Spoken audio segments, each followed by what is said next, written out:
Hello everyone, नमस्कार। आप सभी को गुड आफ्टरनून, राम राम। कैसे हो आप सब? उम्मीद करता हूँ आप सब बढ़िया होगे, बेहतरीन होगे, शानदार होगे। तो चलिए शुरुआत करते हैं आज की क्लास की। बहुत ही शानदार सी क्लास आज आपकी होने वाली है।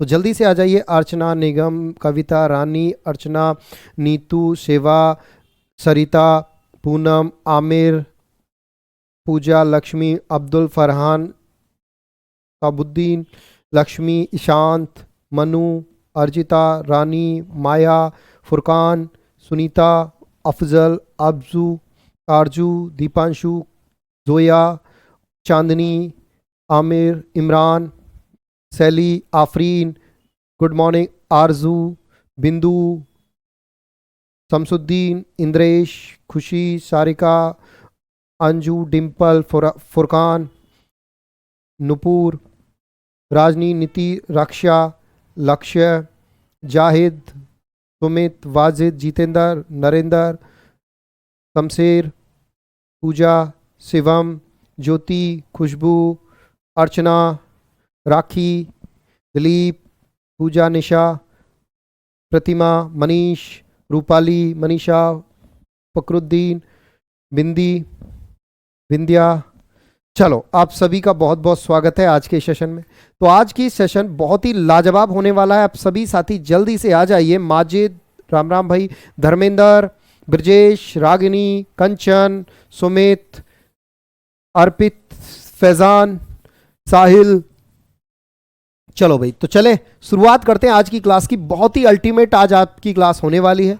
तो आज की क्लास में जो हम पढ़ने वाले हैं, आज का जो टॉपिक है, अगर आपको याद हो तो मैंने आपको लास्ट क्लास में एक तो ब्लड ग्रुप के बारे में बता दिया था, है ना, और मैंने आपको निकालना सिखा दिया था कि ब्लड ग्रुप कैसे निकालते हैं, और भी कई सारी चीज़ें हमने लास्ट क्लास में पढ़ी थी। बढ़िया से आखिरी क्लास हमने पढ़ ली थी, ठीक है ना। चलिए, अब आज की क्लास में हम समझते हैं क्या कुछ इंपॉर्टेंट है। बहुत ध्यान से समझना।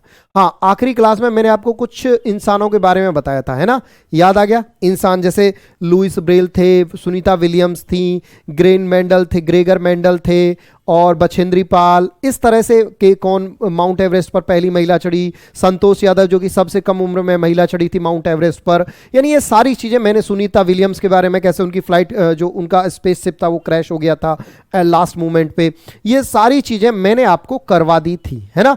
चलिए आगे बढ़ते हैं। तो आज की क्लास में क्या करने वाले हैं? आज की क्लास में हम करने वाले हैं भाई एनर्जी यानी ऊर्जा। आज की क्लास में हम क्या करने वाले हैं? आज की क्लास में हम करने वाले हैं ऊर्जा के बारे में। आज की क्लास में हम पढ़ने वाले हैं, किसके बारे में पढ़ने वाले हैं भाई? ऊर्जा यानी एनर्जी के बारे में पढ़ने वाले हैं। तो ध्यान से समझेंगे। अगर देखो, मैं ऊर्जा की बात करूं यानी एनर्जी की बात करूं, तो होती क्या है? किसी वस्तु के काम करने की क्षमता को उसकी ऊर्जा कहते हैं। मतलब अगर एनर्जी की बात करूं तो एनर्जी सामान्य भाषा में क्या है? आपने जो काम किया, आपकी क्षमता है। मान के चलो आप 10 किलो वजन उठा सकते हो। मान के चलो ये रिंकू जो है 10 किलो वजन उठा सकता है, तो रिंकू की क्षमता हो गई क्या? 10 केजी।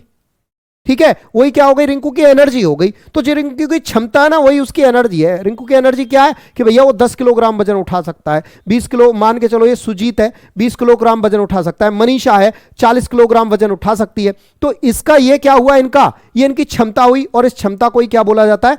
एनर्जी। ठीक है भाई। अफसाना, गुड आफ्टरनून भाई। चलिए जी, क्लियर हुई कहानी? चलिए अब आगे बढ़ते हैं फटाफट से। अब आगे की कहानी देखते हैं। अरे आ जाएगा भाई, क्लास 25 का पीडीएफ आ जाएगा, टेंशन ना लो। चलो अब आगे की कहानी देखते हैं। ऊर्जा दो प्रकार की होती है।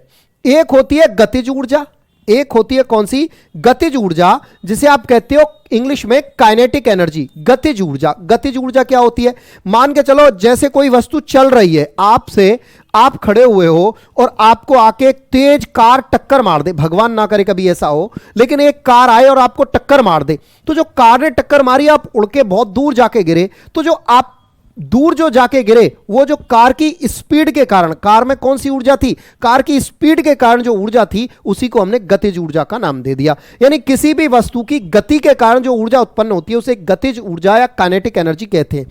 किसी वस्तु की गति के कारण पैदा हुई ऊर्जा को गतिज ऊर्जा कहते हैं। जैसे देखिए, आपका पंच है, यहां से गए, ऐसे आप किसी को पंच मारो, ये करो, ये ऐसे मारा, ऐसे गति ऊर्जा हुई। आप किसी को ये करके ये मारो, तो क्या हुआ? ये गति के कारण क्या आई? इसमें पंच में ऊर्जा आई। यही क्या आई? ऊर्जा आई। आ गई बात समझ में? चलिए जी आगे बढ़ते हैं फटाफट से। स्थितिज ऊर्जा क्या होती है? किसी वस्तु की स्थिति के कारण जो ऊर्जा उत्पन्न होती है। जैसे भाई साहब अंगद का पैर, अंगद ने पैर रख दिया, ये जमा दिया रावण की सभा में अंगद ने पैर कि आ जाओ भाई साहब, कौन उठाएगा मेरा पैर, जिसमें दम हो आ जाओ, उठा सकता है वो।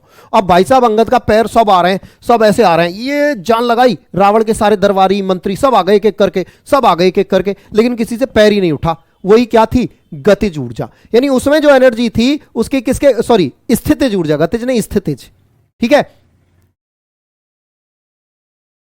हाँ तो आया था तभी तो हम करा रहे हैं, है ना। तो ये क्या हुआ? इसकी स्थितिज, स्थितिज यानी इसकी स्थिति के कारण, अंगद का पैर जमा हुआ है, उसकी स्थिति के कारण जो उसमें ऊर्जा है वही उसकी स्थितिज ऊर्जा है। किसी वस्तु की अवस्था या स्थिति के कारण पैदा हुई ऊर्जा को स्थितिज ऊर्जा कहते हैं। ठीक है, समझ गए बात को? क्लियर? भैया देखो ऐसा है, ये 25 का पीडीएफ, क्लास का पीडीएफ नहीं है, बार बार क्यों पूछ रहे हो? डल जाएगा पीडीएफ, टेंशन ना लो, ठीक है। चलो अब आगे बढ़ते हैं, फटाफट से आगे की कहानी देखो। अब आप आगे देखो, ऊर्जा संरक्षण के नियम। ऊर्जा संरक्षण के नियम क्या है? ये नियम क्या कहता है? ऊर्जा का न तो निर्माण होता है और न ही विनाश होता है। यानी ऊर्जा को ना तो उत्पन्न किया जा सकता है और ना ही उसे नष्ट किया जा सकता है। यही कहलाया ऊर्जा संरक्षण का नियम, है ना। उसे केवल क्या किया जा सकता है? ऊर्जा को केवल एक रूप से दूसरे रूप में बदला जा सकता है। जैसे आपने क्या किया? आपने इलेक्ट्रिसिटी से, इलेक्ट्रिसिटी यांत्रिक ऊर्जा से क्या कर दिया? बल्ब जला दिया, ट्यूबलाइट जला दी। आपने करंट से, बिजली से ट्यूबलाइट जला दी। तो बिजली, करंट क्या था? एक ऊर्जा थी, कौन सा? अरे विद्युत ऊर्जा थी, विद्युत ऊर्जा थी। विद्युत ऊर्जा को किस में बदल दिया आपने? प्रकाश ऊर्जा में बदल दिया। अरे विद्युत थी, क्या बन गई? प्रकाश। तो विद्युत ऊर्जा प्रकाश में बदल गई। यानी ऊर्जा को ना तो पैदा किया जा सकता है, हां जी, और जो कल क्लास नहीं लिया था जिन बालकों ने, वो कल का क्लास ले लें, ठीक है। कल का क्लास ले लें। कल एक संडे में एक एक्स्ट्रा क्लास आपका हुआ था, स्पेशल क्लास, तो वो क्लास को कल आप ले लें, कल की क्लास को ले लें, ठीक है। इस क्लास के बाद ले लेना। चलिए, तो बात समझ में आ गई। यानी क्या हुआ भैया? यांत्रिक, सॉरी, विद्युत ऊर्जा को आपने प्रकाश ऊर्जा में बदल दिया। समझ गए बात को? चलिए अब आगे बढ़ते हैं फटाफट से। आगे देखिए, तो ये बातें मैंने बता दी आपको, आगे समझिए। अब देखिए ऊर्जा का स्थानांतरण, यानी ऊर्जा ट्रांसफर कैसे होती है। तो भाई देखो, ऊर्जा ट्रांसफर यानी ऑब्जेक्ट, ये ऑब्जेक्ट बोले तो कोई भी वस्तु, ऑब्जेक्ट बोले तो कोई भी वस्तु, भाई यहां क्या? कोई भी वस्तु। और एनर्जी ट्रांसफर यानी ऊर्जा का स्थानांतरण, ऊर्जा का स्थानांतरण, स्थानांतरण यानी ऊर्जा बदली किसमें? समझो तो, लाउड स्पीकर, लाउड स्पीकर, है ना। अरे किसी वस्तु की स्थिति के कारण, जैसे अंगद का पैर, अंगद का पैर क्या है? स्थितिज ऊर्जा ही तो थी अंगद के पैर में, तभी तो वो अपनी जगह से नहीं हिट रहा था। आप खूब धक्का लगा रहे थे, रावण के सारे मंत्री आके एक एक करके सबने प्रयास करके देख लिया, लेकिन पैर नहीं उठ रहा था अंगद का। वही क्या थी? स्थितिज ऊर्जा थी उसमें। जैसे आगे देखो फटाफट से, लाउड स्पीकर। लाउड स्पीकर क्या करता है? लाउड स्पीकर विद्युत ऊर्जा को ध्वनि ऊर्जा में बदल देता है। भाई लाउड स्पीकर ने क्या किया? विद्युत ऊर्जा को, भाई लाउड स्पीकर किससे चलेगा? विद्युत से, इलेक्ट्रिसिटी से। उसने किस में बदल दिया उस ऊर्जा को? ध्वनि में। बजाने पर क्या कर रहा है? शोर कर रहा है, ध्वनि।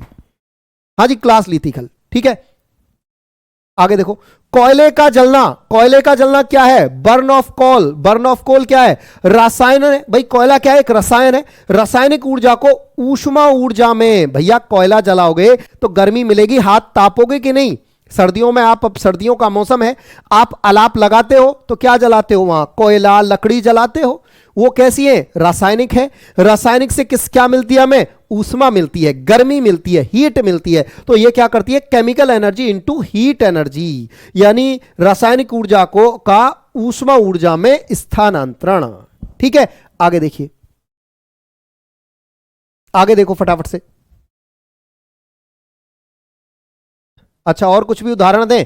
और कुछ भी उदाहरण है कि ये दीवार है, ये बोर्ड, दीवार है, बोर्ड है, मैं इसको धक्का लगाऊं, धक्का लगाऊं तो क्या ये हट जाएगी दीवार? हाँ भाई, मैं इस दीवार को धक्का लगाऊं तो क्या ये दीवार हट जाएगी? नहीं। क्यों? क्योंकि इसमें गति, स्थितिज ऊर्जा है।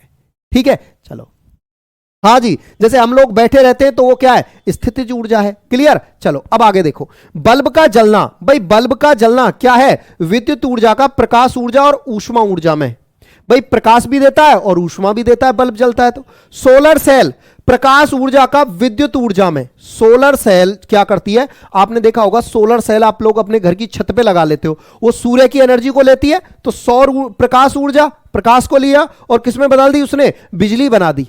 सोलर सेल आप में से बहुत सारे लोगों के छत पे लगा होगा, है ना। आगे देखिए, हट गए भैया, हट गए। एलपीजी का जलना, अरे एलपीजी आप अपने घरों में जलाते हो खाना बनाने के लिए, रासायनिक ऊर्जा का ऊष्मा ऊर्जा में। ये एलपीजी क्या है, रसायन है, रासायनिक ऊर्जा है, तो किसमें बदल गई है, इससे क्या मिला, ऊष्मा मिली, हीट मिली, और उससे आपकी क्या हुई, कढ़ाई गर्म हुई, रोटी सेकी आपने, दूध गर्म किया, चाय बनाई। अरे फिजिकल एनर्जी है ये सारी की सारी, ऊर्जा भौतिकी होती है? गजब कर रहे हो।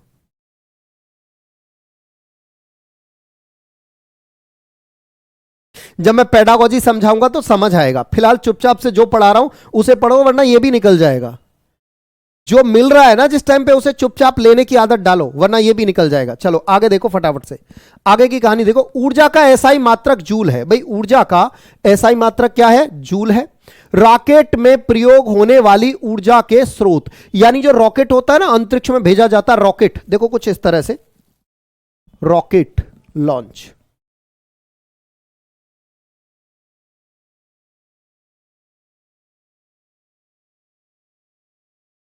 रॉकेट लॉन्च, देखो इस तरह से रॉकेट, आपने देखा होगा अक्सर अंतरिक्ष में रॉकेट भेजे जाते हैं।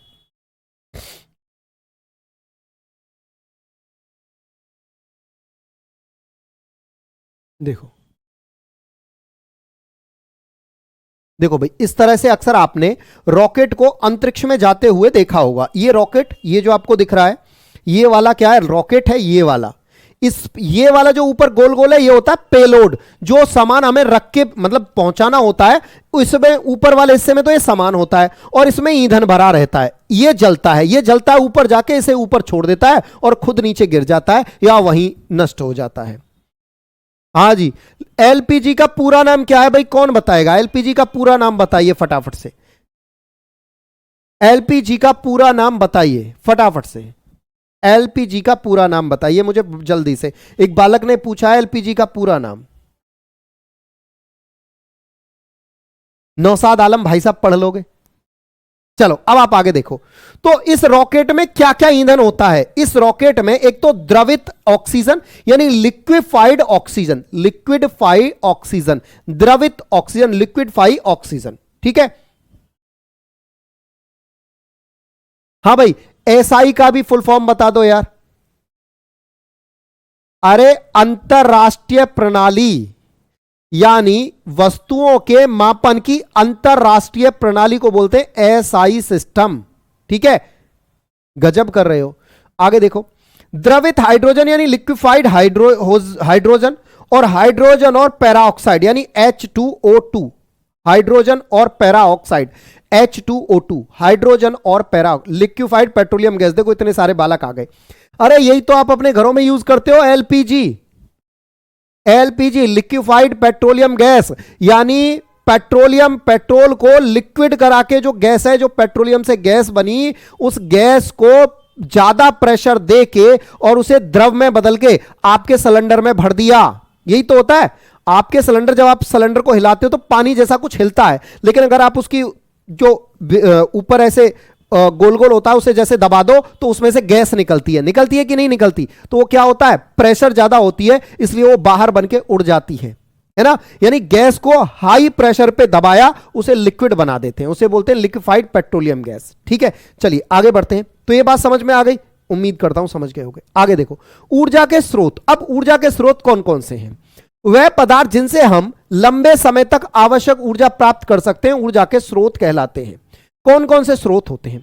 अब ऊर्जा के स्रोतों का वर्गीकरण, ऊर्जा के स्रोतों को दो आधार पर वर्गीकृत किया जा सकता है।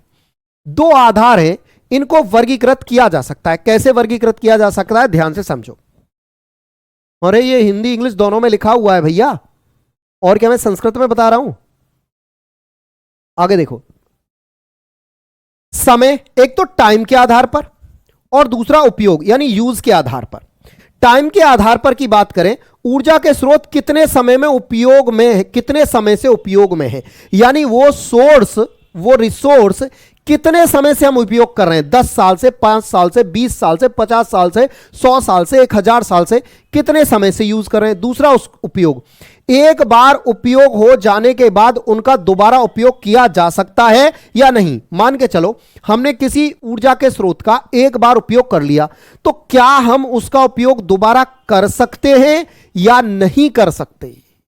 ठीक है, हम उसका उपयोग दोबारा कर सकते हैं या नहीं कर सकते, इसी आधार पे हम क्या कर सकते हैं, इसी आधार पे हम ऊर्जा के स्रोतों को अलग अलग बांट सकते हैं। चलिए, तो अगर पहला स्रोत, समय के आधार पर ऊर्जा के स्रोतों को दो प्रकार के होते हैं, यानी source of energy two types, there are two types of source of energy, यानी ऊर्जा के स्रोत समय के आधार पर दो प्रकार के हैं। नंबर एक, पहला है परंपरागत स्रोत यानी ट्रेडिशनल सोर्स, और दूसरा है गैर परंपरागत सोर्स। देखो कौन से होते हैं, पहले समझते हैं परंपरागत। मैं बताता हूं परंपरागत क्या होता है। देखो ध्यान से समझो, बहुत ध्यान से समझना। आपके दादाजी खेती करते थे, मान के चलो आपके दादाजी खेती करते थे, आपके पिताजी भी खेती करते हैं, आप भी खेती करते हो। तो ये खेती करना क्या हुआ, खेती करके पैसा कमाते हैं। आपके दादाजी भी खेती करके पैसा कमाते थे, आप भी खेती करके पैसा कमाते हो, आपके पिताजी भी खेती करके पैसा कमाते, दादाजी फिर पिताजी और फिर आप भी खेती करके पैसा कमाते हो। तो ये पैसा कमाने का कौन सा स्रोत हुआ। आप कहोगे सर ये पैसा कमाने का परंपरागत स्रोत हुआ, ट्रेडिशनल सोर्स हुआ, यानी ये तो लंबे समय से अपन कमाते आ रहे हैं। या ऐसे समझिए, दूसरा समझिए, आपके दादाजी धोती कुर्ता पहनते थे, आपके पिताजी भी धोती कुर्ता पहनते हैं और आप भी धोती कुर्ता पहनते हो, मान लो थोड़ी देर के लिए। तो ये क्या हुआ, धोती कुर्ता पहनना ये परंपरागत हुआ, आपका परंपरागत है, मतलब लंबे समय से करते चले आ रहे हो, आप दादाजी के टाइम से करते चले आ रहे हो। ठीक है, क्लियर। गैर परंपरागत क्या होता है, आपके दादाजी जो थे वो क्या करते थे, वो टेलीग्राम यूज करते थे, मतलब वो चिट्ठियां लिखा करते थे। जैसे चिट्ठियां लिखा करते थे इन द सेंस, वो अगर किसी को अपनी बात पहुंचानी है, किसी दोस्त को, किसी रिश्तेदारी को, कहीं किसी रिश्तेदारी में कहीं भी, तो वो चिट्ठी लिखते थे और पोस्ट करते थे, है ना। आपके पिताजी क्या करते थे, टेलीफोन होता था, टेलीफोन वो कनेक्शन वाला, उससे बात करते थे। आप क्या करते हो, आप तो फटाक से मोबाइल से बात करते हो या मैसेज टाइप करते हो। तो ये क्या हुआ, गैर परंपरागत, मतलब हर बार नया। गैर परंपरागत जिसे बहुत लंबे समय से यूज नहीं किया जाता, जैसे मोबाइल आप यूज करते हो, आपके पिताजी करते हैं, आपके दादाजी थोड़ी ना करते थे। या अगर आप बात करें तो जींस की फटी हुई पैंट, वो फटी हुई आती है ना, ऐसे यहां से कटी फटी जो आती है, वो जींस की कटी फटी पैंट आप यूज करते हो, आपके पिताजी थोड़ी ना यूज करते थे। हाँ भाई, आपके पिताजी थोड़ी ना वो कटी फटी पैंट यूज करते थे। या आपके पिताजी पैंट शर्ट पहनते थे, आपके दादाजी धोती कुर्ता पहनते थे। तो ये क्या हुआ, गैर परंपरागत। आ गई बस समझ में, यानी परंपरागत और गैर परंपरागत का अंतर समझ में आया, ट्रेडिशनल और नॉन कन्वेंशनल का अंतर समझ आया। हाँ भाई, समझ में आ गया ना, क्लियर। तो इसमें क्या है, इनका उपयोग बहुत लंबे समय से हो रहा है, यानी जो परंपरागत है इनका उपयोग हजारों साल से हो रहा है। ठीक, आगे समझिए, आगे देखिए। उदाहरण के लिए फॉर एग्जांपल, जैसे कोयला बहुत लंबे समय से यूज कर रहे हैं हम, पेट्रोल, गैस, पवन ऊर्जा, पन बिजली यानी पानी से बिजली बनाना, लकड़ी, उपले समझ रहे हो ना, अरे जो गोबर के, भैंसों के गोबर के बनाते हो आप, उस गोबर को दबा दबा के ऐसे गोल गोल बनाते हो, वो सूख जाते हैं, उन्हें यूज करते हैं, उपले, तो एनर्जी के लिए यूज करते हैं। ये हुए परंपरागत। अच्छा आगे देखो, गैर परंपरागत, इनका उपयोग कुछ समय पहले से ही हो रहा है, यानी ये बहुत पहले से इनका उपयोग नहीं होता था, अभी कुछ समय पहले से ही इनका उपयोग हो रहा है। देखिए कौन कौन से हैं, जैसे सौर ऊर्जा, सोलर एनर्जी, भूतापीय ऊर्जा, अरे जमीन के अंदर से थर्मल पावर प्लांट जिसे आप बोलते हो, ठीक है, थर्मल पावर प्लांट जिसे आप बोलते हो, भूतापीय ऊर्जा, जमीन के अंदर से जो ऊर्जा निकलती है, ज्वारीय ऊर्जा यानी समुद्र के पानी से जो आप बिजली बनाते हो, और परमाणु ऊर्जा, अरे जो परमाणु से बिजली बनाई जाती है वो वाली। ये क्या है? ये लेटेस्ट है, इन्हें हम पहले से यूज करने नहीं करते थे लेकिन अब यूज करते हैं। आ गई बात समझ में? क्लियर हुई कहानी? चलिए जी, समझ गए? हाँ जी, सोशल मीडिया नॉन कन्वेंशनल, बिल्कुल सही बात है, गैर परंपरागत है सोशल मीडिया, व्हाट्सएप, फेसबुक, ये सब कुछ। चलिए आगे बढ़ते हैं फटाफट से, आगे की कहानी देखिए। अब है उपयोग के आधार पर ऊर्जा के स्रोत दो प्रकार के होते हैं, यानी अगर हम यूज के आधार पर बात करें तो भी ऊर्जा के स्रोत दो प्रकार के ही होते हैं, उपयोग के आधार पर भी। कौन कौन से होते हैं? पहले होते नवीकरणीय और एक होते अनवीकरणीय, यानी एक रेन्यूएबल और एक नॉन रेन्यूएबल। मैं बताता हूं क्या होते हैं, देखो ध्यान से सुनो। पहले समझते हैं नवीकरणीय क्या होता है। जैसे देखिए, मान के चलिए हवा है, हवा एयर, हम इसे यूज कर रहे हैं, हमने सांस लिया, हवा अंदर ले ली, हमने छोड़ दिया, सांस लिया ऑक्सीजन अंदर, सांस छोड़ा, वो ऑक्सीजन किस में बदल गई? कार्बन डाइऑक्साइड में बदल गई।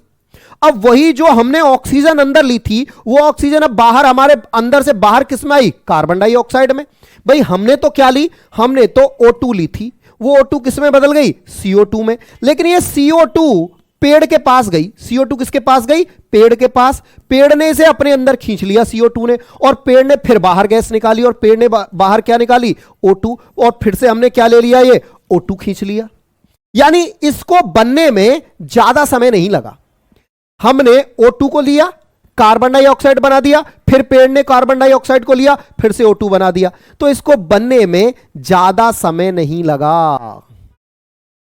ऐसे पदार्थ जिनको पुनः बनने में, हमने ऑक्सीजन एक बार यूज कर लिया, दोबारा बनके तुरंत ही आ गई, थोड़ी कुछ दिन में ही, कुछ घंटे में, कुछ दिन में, कुछ सालों में, 1-2 साल में दोबारा हमारे पास बनके तुरंत आ गई। यानी इन्हें बनने में ज्यादा समय नहीं लगा।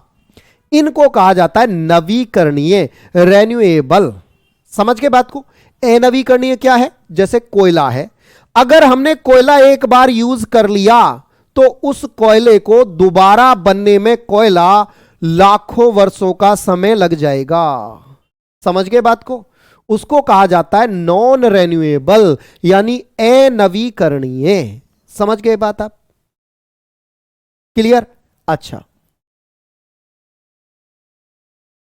आगे देखो, ये एक बार उपयोग के बाद दोबारा भी उपयोग हो सकते हैं। इनको आप दोबारा उपयोग, जैसे पवन ऊर्जा है, अरे हवा से ऊर्जा है, आप कितनी भी खर्च कर लो फिर से दोबारा से बना लो, पवन ऊर्जा तुरंत बन जाएगी, खत्म होगी कभी नहीं। अरे जब तक हवा चलती रहेगी तब तक पवन ऊर्जा चलती रहेगी। दूसरा, इनके भंडार समाप्त नहीं होते, ये कभी समाप्त नहीं होते, इनसे प्रदूषण नहीं होता। उदाहरण के लिए जैसे सूर्य, अरे सोलर एनर्जी है, कितनी भी खर्च कर लो बनती रहेगी, कभी खत्म होगी नहीं। पवन ऊर्जा है, कभी खत्म होगी नहीं।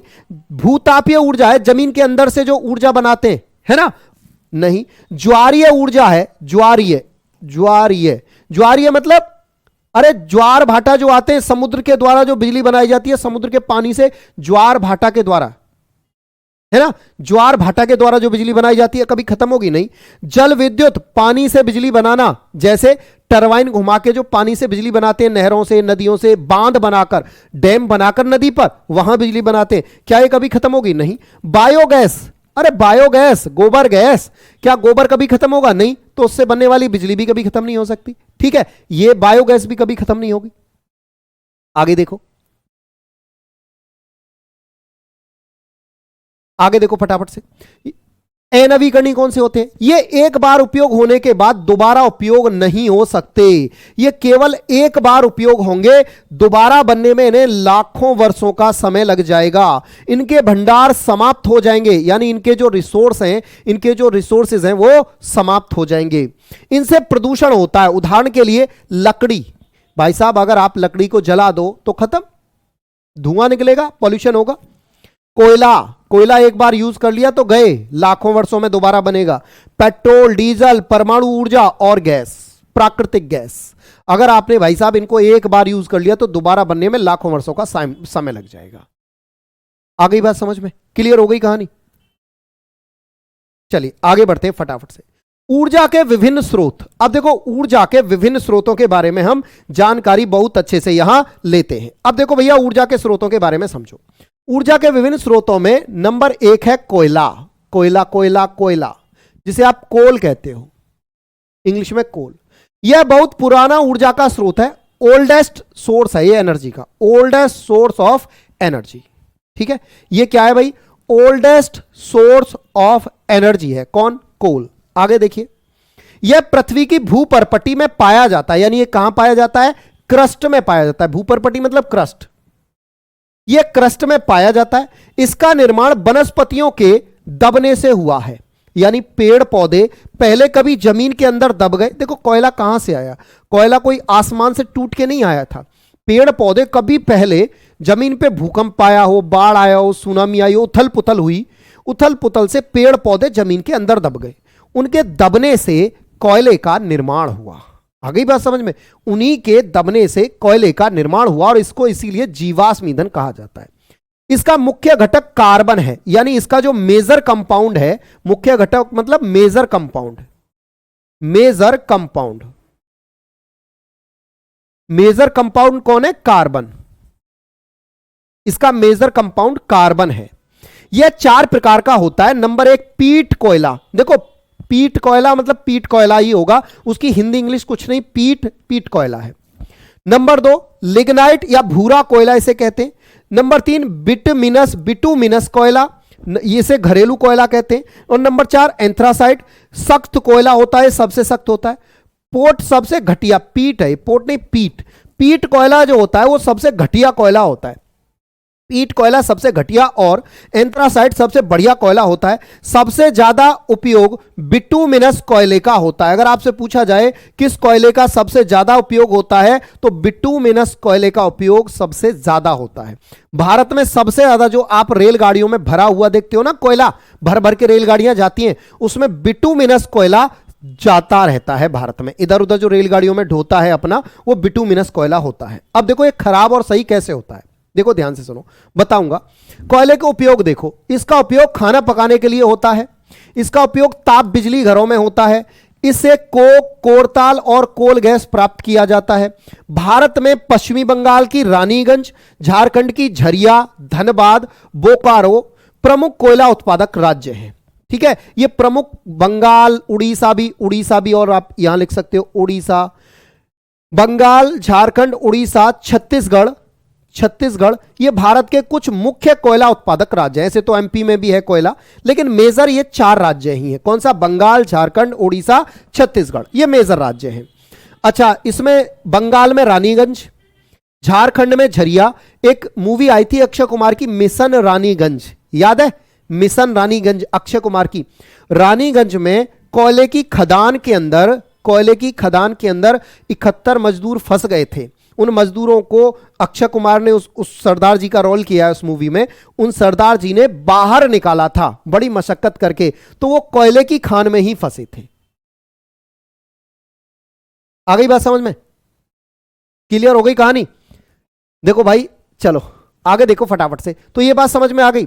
भारत में एंथ्रासाइट कोयला केवल जम्मू कश्मीर में पाया जाता है, लेकिन हम इसका एंथ्रासाइट का यूज नहीं करते जम्मू कश्मीर से हम इसका यूज नहीं करते हैं एंथ्रासाइट का।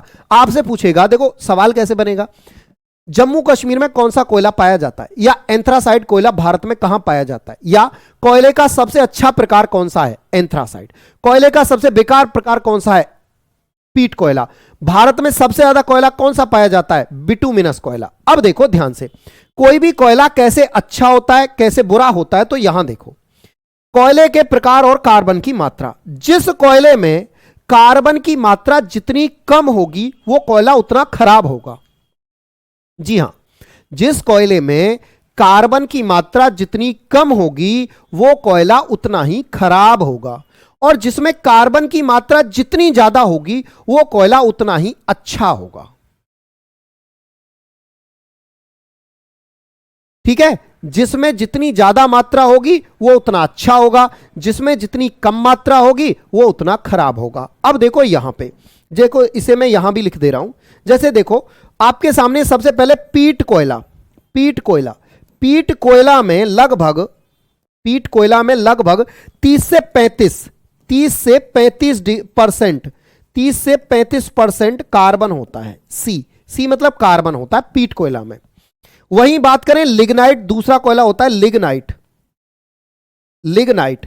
ये जो लिग्नाइट कोयला है, इस लिग्नाइट कोयला में लगभग 38 से 40%, 38 से 50-60 के आसपास, इसे चेंज कर लेना, ये लगभग डाटा अलग है। इसमें लगभग 38 से और 50-60% तक, इसमें लगभग 38 से 60%, 38 से 60% तक क्या होता है, कार्बन की मात्रा होती है। दूसरा है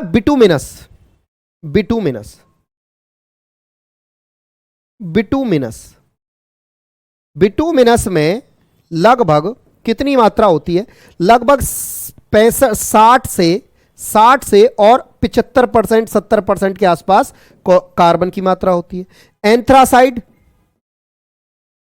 एंथ्रासाइड जो कोयला है, इसमें लगभग 80 से बात करें तो 95% तक कार्बन की मात्रा होती है। इसको आप थोड़ी देर के लिए भूल जाना, वरना कंफ्यूज हो जाओगे। इस बात को आप थोड़ी देर के लिए भूल जाना, ये थोड़ा गलत लिखा हुआ है नंबर, ठीक है। इस तरह से ये लिख लेना इसकी जगह पे, इसे लिखने की जरूरत है नहीं, ठीक है भाई। इसको मैं पूरा ही हटा देता हूं, इसे लिखने की आपको जरूरत नहीं है। आप जो है इस वाले को लिख लेना, ठीक है, इस वाले को आप लिख लीजिएगा। क्लियर, समझ गए?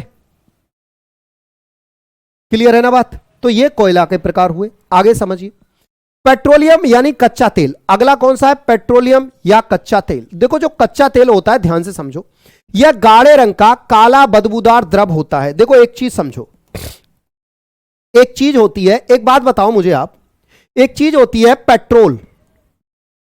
पेट्रोल और एक होता है पेट्रोलियम। मुझे यह बताओ क्या ये दोनों एक ही है या अलग अलग है? हां भाई, पेट्रोल और पेट्रोलियम एक ही है या अलग अलग है? जल्दी ये बताओ कमेंट करके, जल्दी से बताओ, पेट्रोल और पेट्रोलियम एक ही है या अलग अलग है? मुझे कमेंट बॉक्स में बताओ, कमेंट करके फटाफट से। पेट्रोल और पेट्रोलियम अलग अलग बात है या एक ही बात है, ये जो लिखा हुआ है? जल्दी से बताओ, फटाफट से बताओ, पेट्रोलियम और पेट्रोल एक ही बात है, अलग अलग बात है?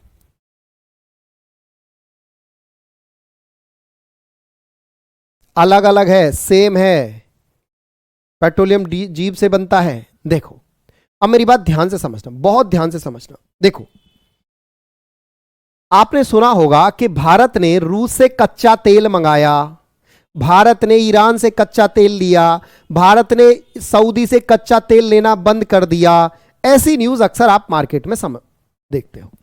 देखो जो कच्चा तेल होता है ना, वो होता है पेट्रोलियम। पेट्रोलियम मतलब कच्चा तेल। कच्चा तेल मतलब इस तेल में, ये जो कच्चा तेल होता है यही खरीदा जाता है। इस तेल में सारी की सारी चीजें होती हैं। इसी तेल में, इस कच्चे तेल में ही पेट्रोल भी होता है, इसी में डीजल भी होता है, इसी कच्चे तेल में मिट्टी का तेल, जिसे आप कैरोसिन बोलते हो, मिट्टी का तेल भी होता है, और इसी तेल में गैसें भी होती हैं। गैसें, बहुत सारी गैसें भी होती हैं, जैसे सीएनजी, एलपीजी, मीथेन, ये बहुत सारी गैसें भी, सीएनजी, एलपीजी जो प्राकृतिक गैसें, वो इसी कच्चे तेल में होती है, यानी पेट्रोलियम में होती हैं। पेट्रोलियम मतलब होता है कच्चा तेल। पेट्रोलियम में सब कुछ आता है, डीजल भी मिक्स होता है, पेट्रोल ऐसा आता है जैसे काले रंग का गाढ़ा द्रव, जैसे कीचड़ होता है ना, बिल्कुल कीचड़ के जैसा होता है। इसे हम दूसरे देश से खरीद के लाते हैं। उसके बाद आपने सुना होगा कि रिफाइनरी, जैसे मथुरा में रिफाइनरी है, पानीपत में रिफाइनरी है ना, बंगाल में रिफाइनरी है, ऐसे रिफाइनरी है। भारत के पास बहुत सारी रिफाइनरी है।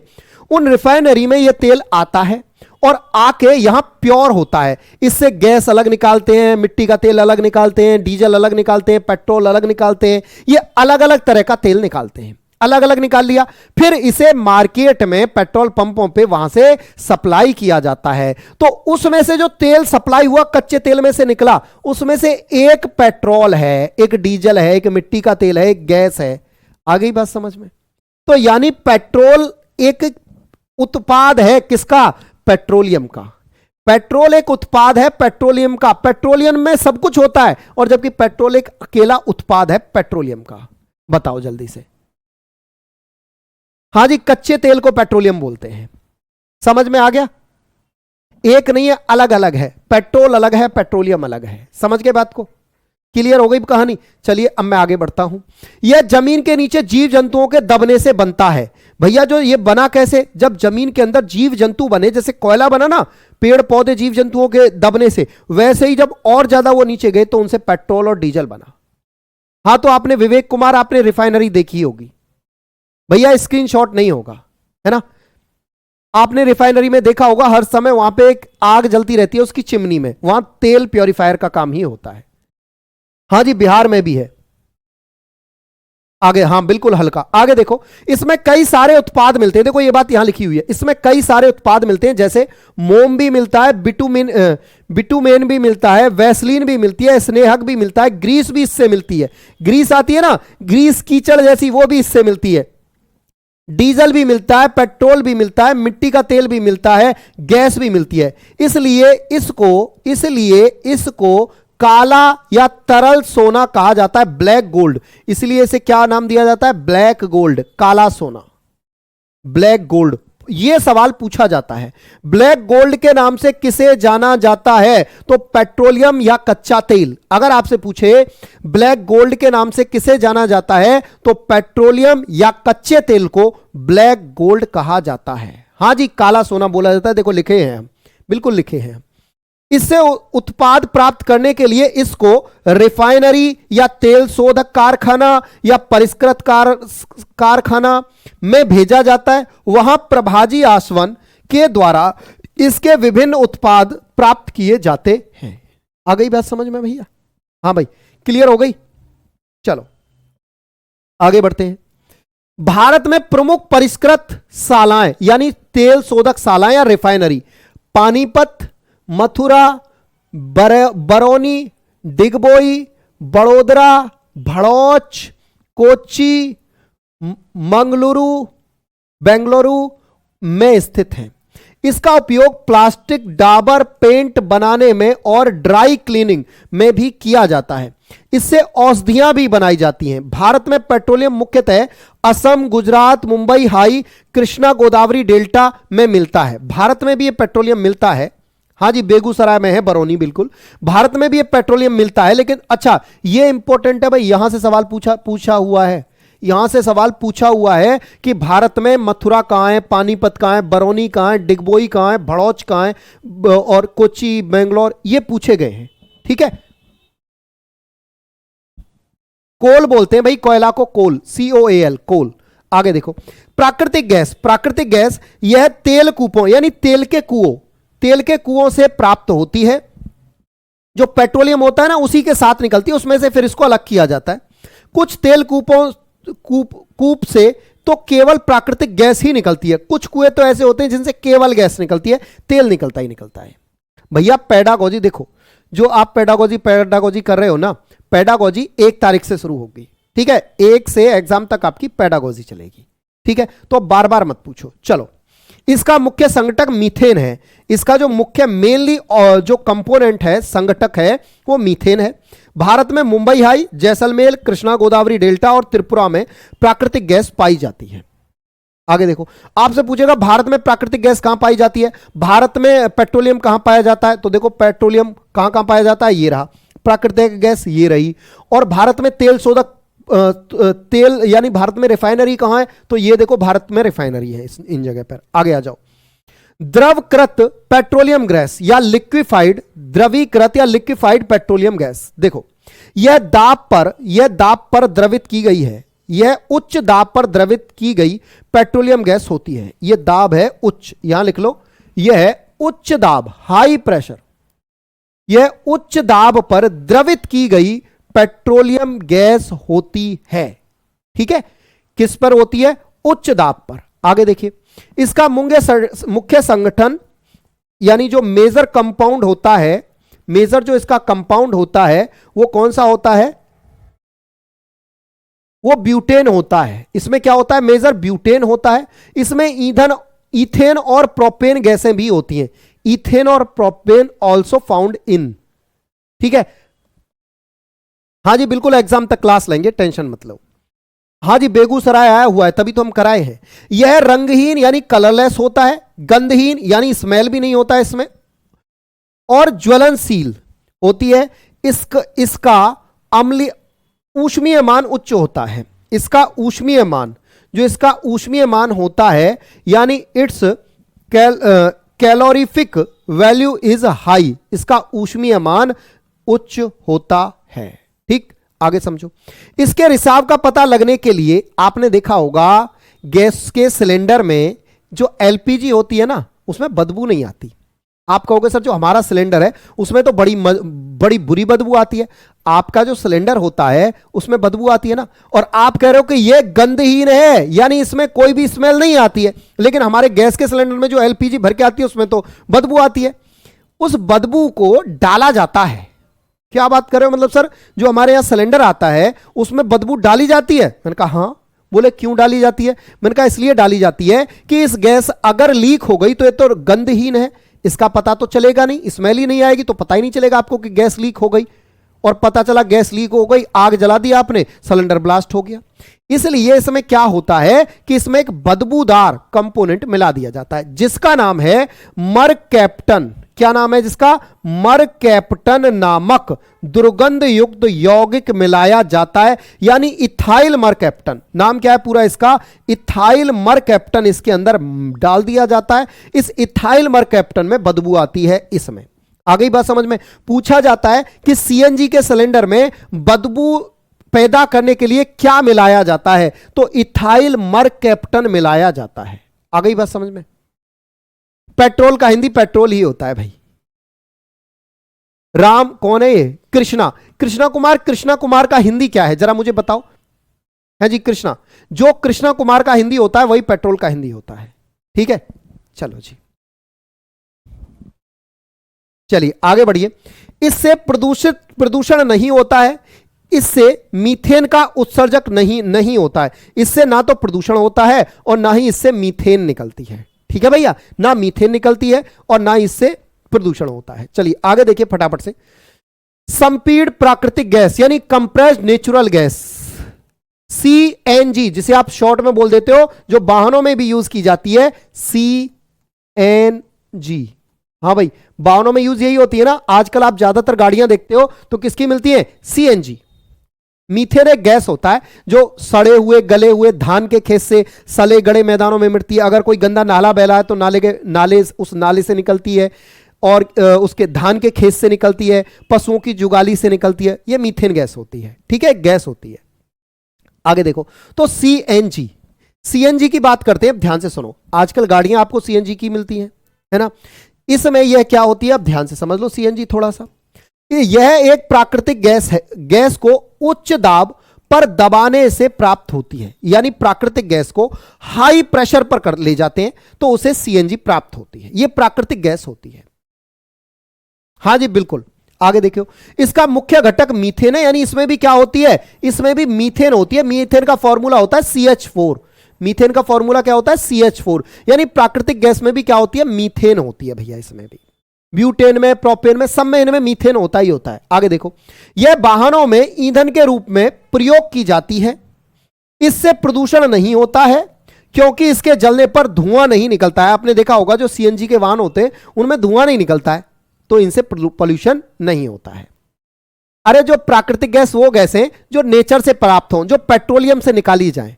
पेट्रोलियम अभी थोड़ी देर पहले बताया था ना, उस पेट्रोलियम से जो गैसें निकलती हैं वो प्राकृतिक गैस है। उसमें मीथेन, ब्यूटेन, प्रोपेन, ये सारी गैसें होती हैं। ठीक है,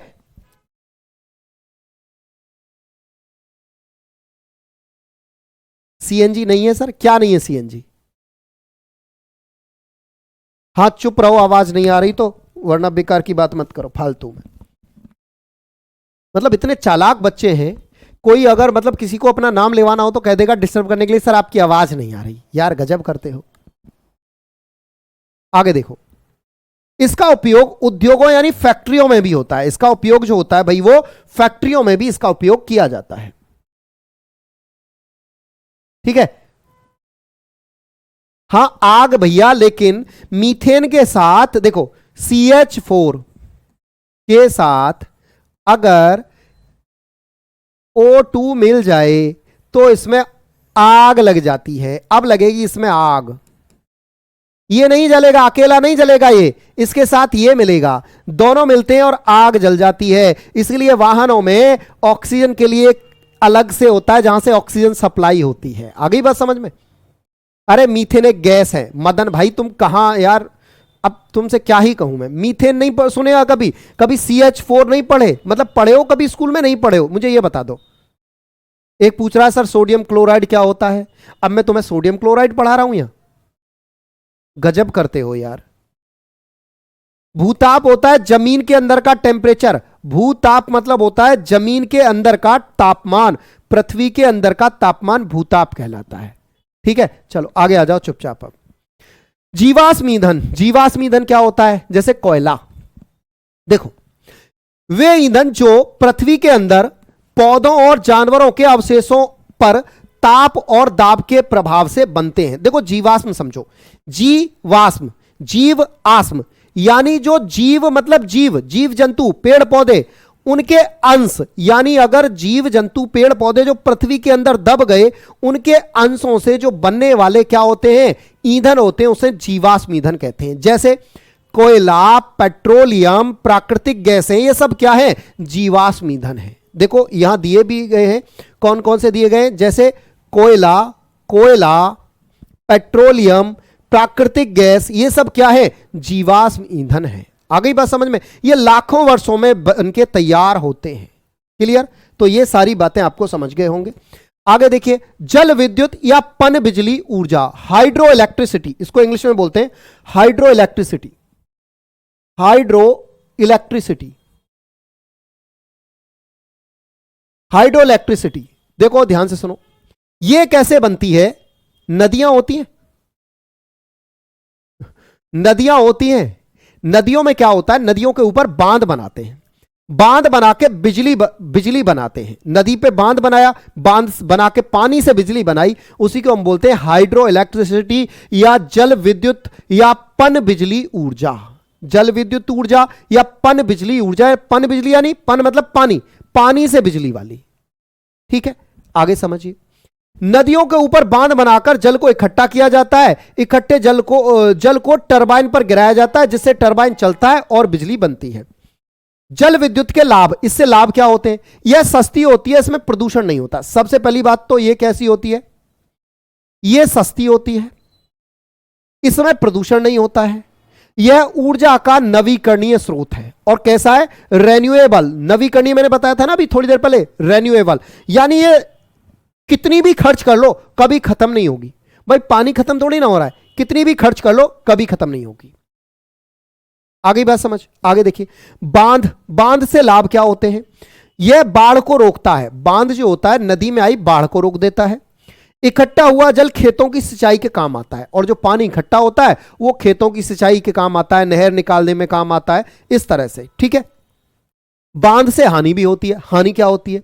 इससे बड़े पैमाने पर विस्थापन, पुनर्वास समस्या उत्पन्न होती है। इससे पर्यावरण का संतुलन बिगड़ जाता है। मतलब समझिए, बांध है, कोई नदी जा रही है ऐसे, इस पर हमें यहां बांध बनाना है, इस पर हमें ऐसे यहां बांध बनाना है, यहां बांधना, नदी को रोकना है, एक तरह से यहां पानी इकट्ठा करना है। अब भाई अगर आप बहुत बड़े क्षेत्र में बांध बनाओगे तो क्या होगा भाई? जब आप बहुत बड़े क्षेत्र में बांध बनाओगे तो होगा ये कि यहां से आसपास के गांव को हटाना पड़ेगा। जब आपको आसपास के गांव को टरबाइन दिखा रहा हूं अभी, जब आपके आसपास के टरबाइन होता है पंखड़ी, टरबाइन होता है पंखड़ी। शिवम अगर कुछ चुपचाप कमेंट बिना किए समझोगे तो समझ आएगा बेटा। ले लो, एक आ गई सर ग्रीन हाउस गैस बता दीजिए। भैया मैं क्या पढ़ा रहा हूं वो पढ़ लो चुपचाप पहले। ग्रीन हाउस भी बता दूंगा लेकिन चुपचाप पहले जो पढ़ा रहा हूं वो पढ़ लो, है ना। आगे देखो फटाफट से। तो जब बांध बनाते हैं तो बांध का पानी यहां रोकते हैं, तो इससे क्या होता है, बहुत सारे लोग अपना घर छोड़ के, मतलब यहां जो गांव होते हैं इनको हटाना पड़ता है, पेड़ पौधों को काटना पड़ता है, तो इससे क्या होता है, पर्यावरण प्रदूषण होता है। ठीक है, आगे समझिए। जीव जंतुओं के आवास डूब जाते हैं, यह खर्चीला होता है। भाई बांध बनाने में बहुत पैसा लगता है ना, बहुत पैसा लगता है, अरबों खरबों रुपया लगता है। और जीव जंतु जो होते हैं उनके जो घर होते हैं वो पानी में डूब जाते हैं। भाई यहां जिन जीव जंतुओं के घर थे यहां पानी इकट्ठा हुआ तो वो डूब गए। ठीक है, अरे संतुलन नहीं पता, संतुलन नहीं पता है, बैलेंस। अरे बैलेंस, संतुलन का मतलब होता है बैलेंस। मतलब यार कभी तो चित्र दिखा रहा हूं, कभी कभी तो मुझे ऐसा लगता है कि जैसे तुम ना भारत के हो ही नहीं, जैसे किसी दूसरे गोले से आए हो, जैसे किसी दूसरे ग्रह से आए हो, किसी दूसरे देश से। संतुलन नहीं पता यार, गजब बात कर रहे हो। हाँ टरबाइन दिखा रहा हूं, तसल्ली रखो।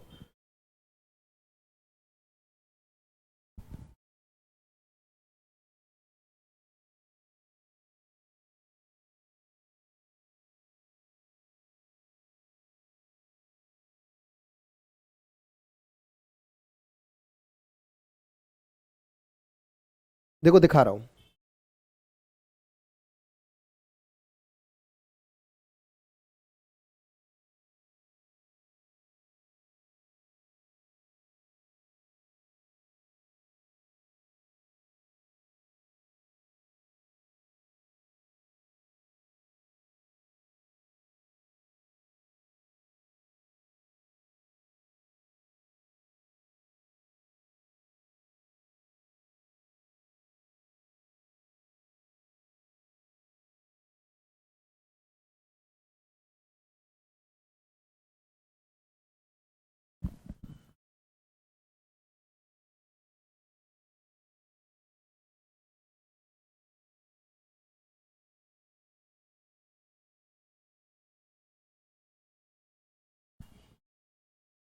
हाँ भाई देखो फटाफट से।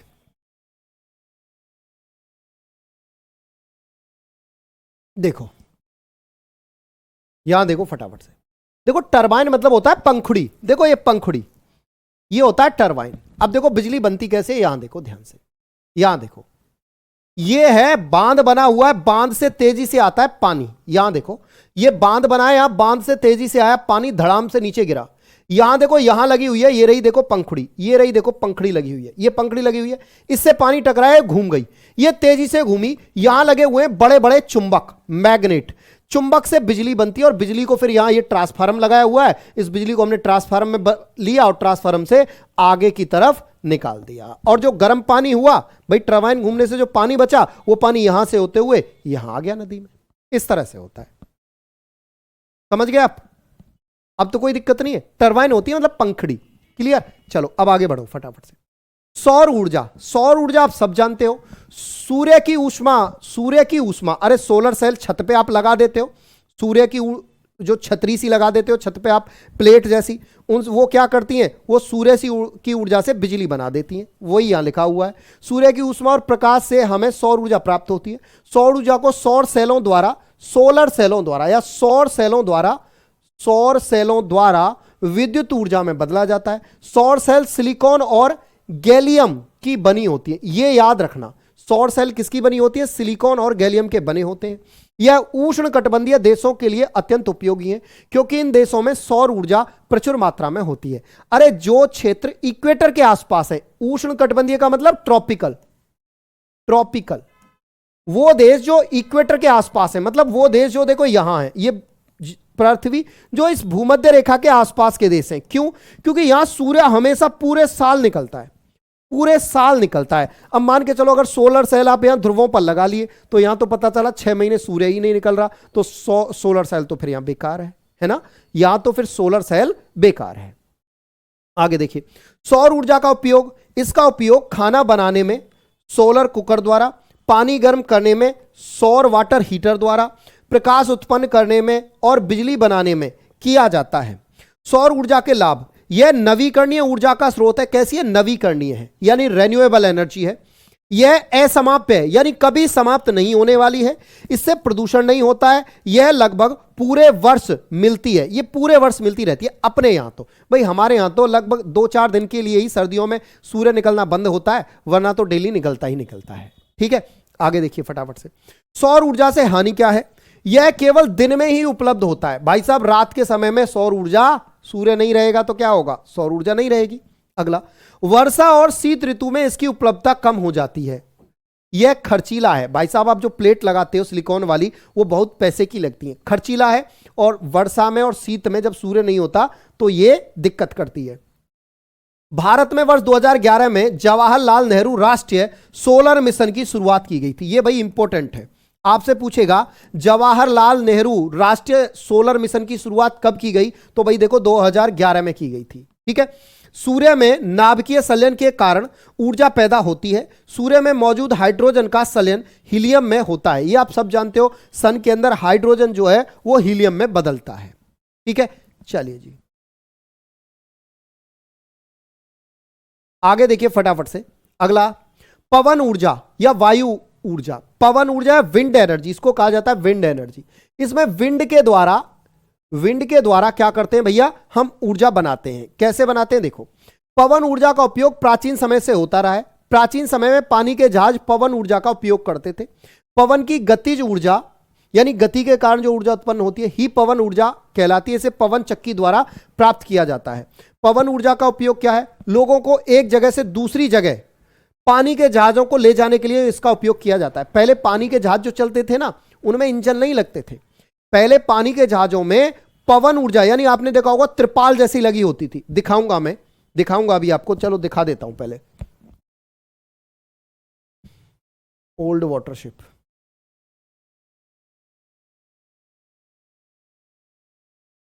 देखो इस तरह के होते थे। अगर आपने पहले जहाज देखे हो तो ऐसे जहाज होते थे पहले, पानी के जहाज। देखो इस तरह के, देखो इस तरह के पानी के जहाज होते थे पहले। ये देखो, इनमें ये जो आपको कपड़े जैसे लगाई दिख रहे हैं, ये जो कपड़ा जैसे कपड़ा लगा हुआ हो, ये जहाज को मोड़ने के लिए और चलाने के लिए काम आते थे। यानी इन पे हवा टकराती थी और हवा जहाज को अपने साथ ले लेके चलती थी।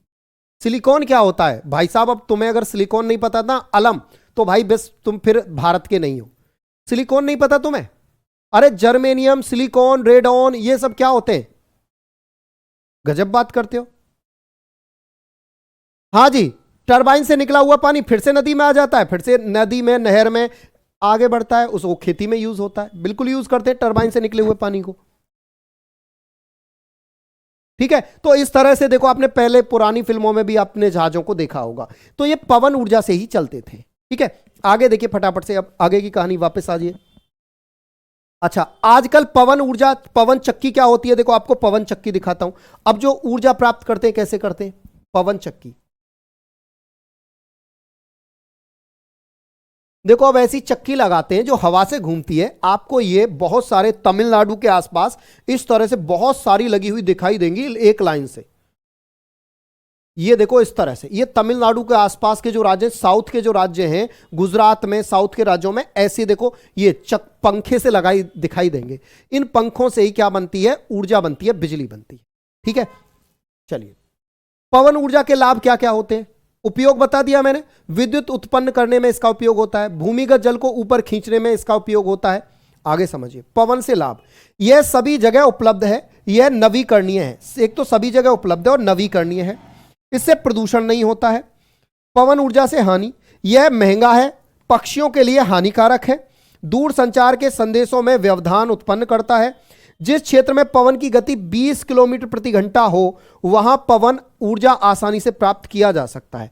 जहां पवन की गति एटलीस्ट 20 किलोमीटर प्रति घंटा हो, वहां इसे हम आसानी से प्राप्त कर सकते हैं। ठीक है, आगे चलिए। भूतापीय ऊर्जा। अब देखो भूतापीय ऊर्जा, भूतापीय ऊर्जा क्या है समझ लो। कुछ पूछ रहे थे सर जी भूतापीय ऊर्जा क्या है, समझ लो।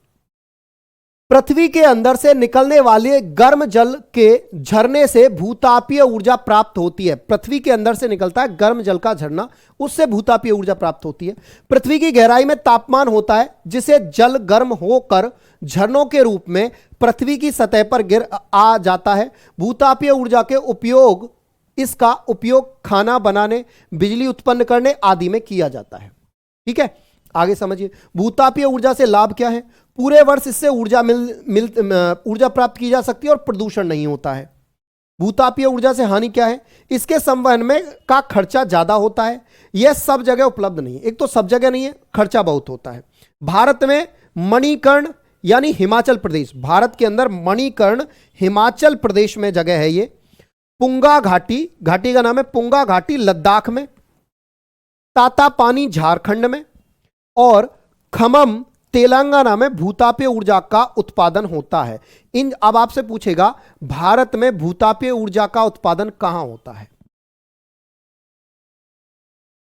रिया भाई, कल भी एक क्लास हुई थी, देखो जिन्होंने कल की क्लास नहीं देखी वो कल की क्लास देख लें। ठीक है, चलिए आगे देखिए फटाफट से, आगे देखिए। ज्वारीय ऊर्जा, ज्वारीय ऊर्जा क्या होती है? जो ऊर्जा ज्वार भाटा से आती है।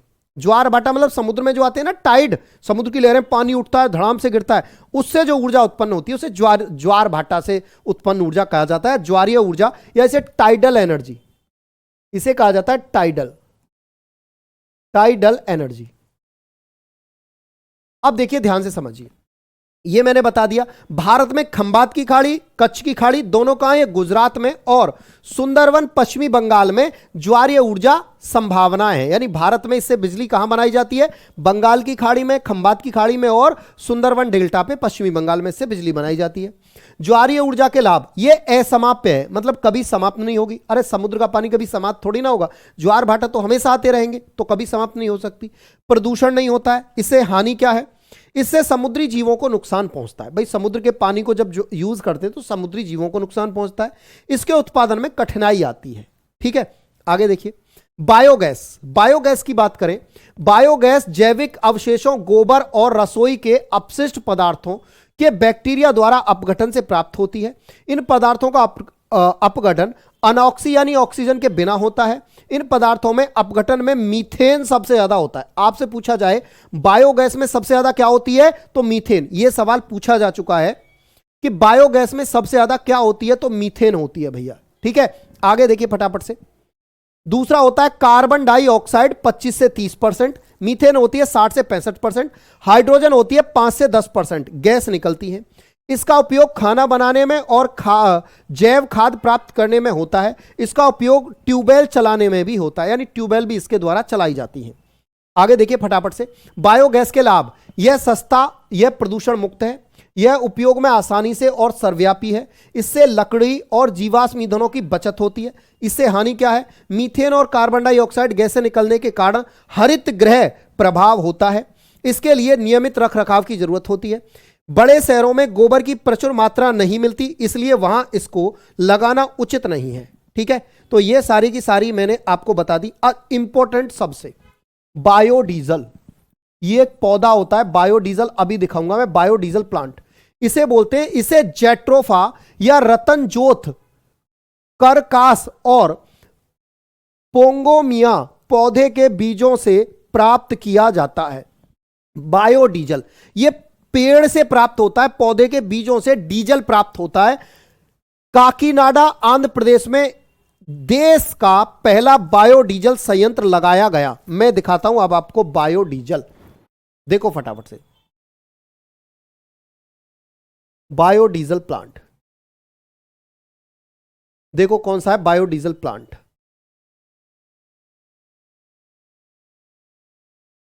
जेट्रोफा,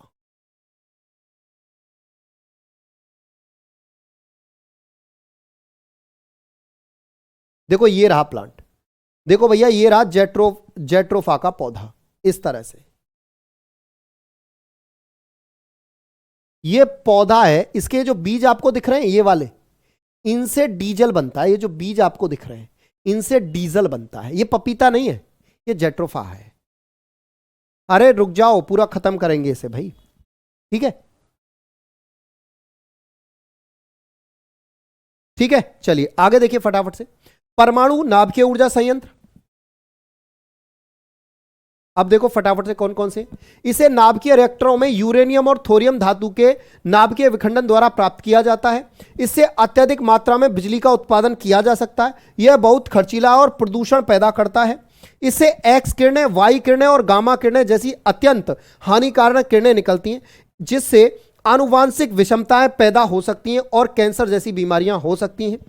1986 में यूक्रेन में तत्कालीन सोवियत संघ चेरनोबिल, देखो ये बहुत इंपॉर्टेंट है, चेरनोबिल, अभी चेरनोबिल में जेलेस्की ने चेरनोबिल दुर्घटना की 100वीं वर्षी मनाई थी। चेरनोबिल में नाभिकीय दुर्घटना हुई थी। भारत के प्रमुख परमाणु केंद्र कौन कौन से हैं? जल्दी आप, इस सवाल का आंसर होमवर्क है ये आपके लिए। भारत के प्रमुख परमाणु केंद्र जल्दी से बताइए फटाफट से। भारत के प्रमुख परमाणु केंद्र कौन कौन से हैं? फटाफट से कमेंट करके बताइए। भारत के प्रमुख परमाणु केंद्र कौन कौन से हैं? जल्दी बताइए।